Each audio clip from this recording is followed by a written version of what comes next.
Hello, my name is Gregory Jobert. I'll be your training instructor today. Our class will be on personal protective equipment and how it is used while you're handling commercial glass. So if y'all ready to rock and roll, let's do it. You left it on the fireplace. Your daddy might have moved it. In which case, All motion is potentially hazardous. Motion hazards such as rotating devices, cutting or shearing blades, end-running nip points, reciprocating parts, glass dollies, and glass cranes are examples of motion and peculiar to any one motion or job operation.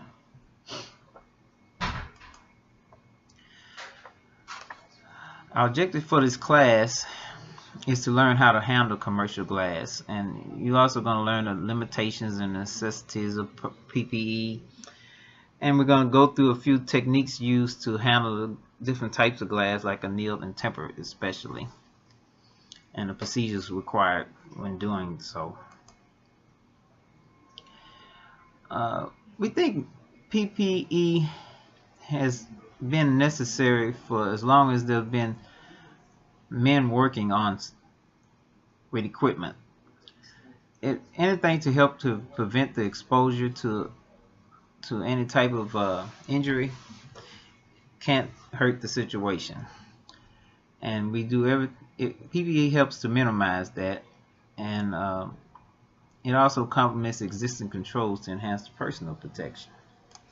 Okay, starting from the top to the bottom, we're going to start with the hard hat that goes on your head. Wear it at all times. Keeps you from falling objects and stuff like that.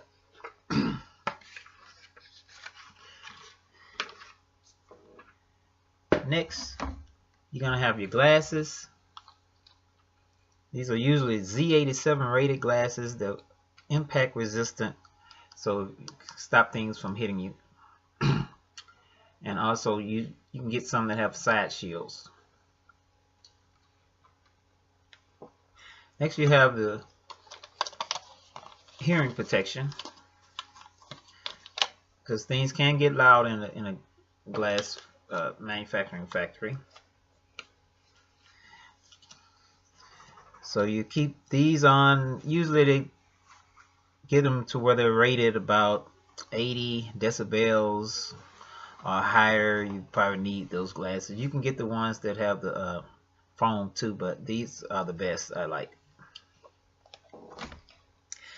Also, you need a vest if you're working at night. Kind of keeps everybody looking out for you when you're riding around on the forklifts. And as we go down the line, we end up with your safety shoes. Make sure they're steel toes, and they're composite steel toes as well, which will enable you to go by metal, through metal detectors and stuff like that. And that's pretty much it when it comes to protective equipment. So if it's not cared for right, it can actually be more damaging than it would if it was full protection. There are different types of annealed glass, but one thing they all have in common that they're very sharp, thin pieces of glass. They're weaker than tempered glass, and they break easily and into large pieces. Tempered glass, however, they don't usually break into large pieces. They usually break into small square pieces. It's probably the easiest type of glass you're gonna handle. But they do break easily if you hit the corners.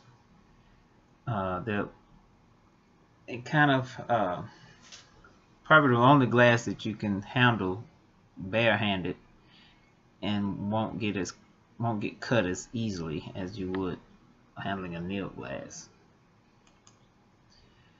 Insulated glass basically takes two pieces of glass and puts them together, but they're separated by air and a metal spacer, and it's held together with sealant. So usually, even if it breaks, it's gonna just break at an angle, and pretty much going to be held together by the spacer in the metal field, but they're easily broken when you hit the corners, so that's what you usually have to watch out for.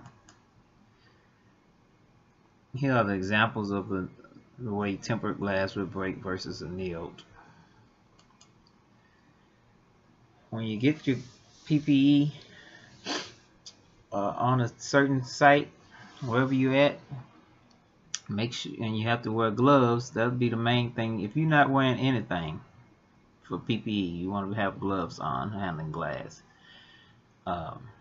because usually that's the first thing that comes in contact with the equipment is your hands. And when you do it, make sure it's rated a number 3 or higher. It goes all the way up to 5. The safety glasses, you want them to be like 87 or higher. Then you have the Kevlar sleeves, which covers your arms, and your steel toes, make sure they're composite and it's thick as well. And don't forget the hard hat. Most of the time when you're going to be handling glass, you're going to be in some type of lifting position to put it from one place to the next, whether into the building or into a storage place. So make sure you know exactly how. Try to stay as far away from it when you're handling it with cranes, for sure. But if you do have to handle it physically, like if you're driving the trucks and have to make deliveries, try to plan it ahead. You know, look at where you got to go. Look at everything in your way, whether it's hills or valleys, or if it's a straight line, cement or whatever, nails, whatever in the way. Try to get all that out the way. Make sure everything's clear so you won't have to step over stuff while you're carrying it. And when you do carry it, you know the rules.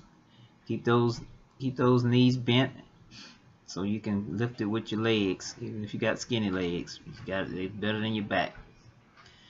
And keep it close to your body and take your time.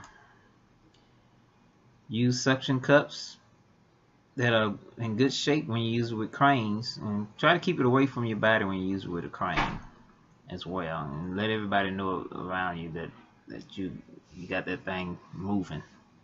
Try to make sure the glass is dry too when you're handling the cranes. Alright,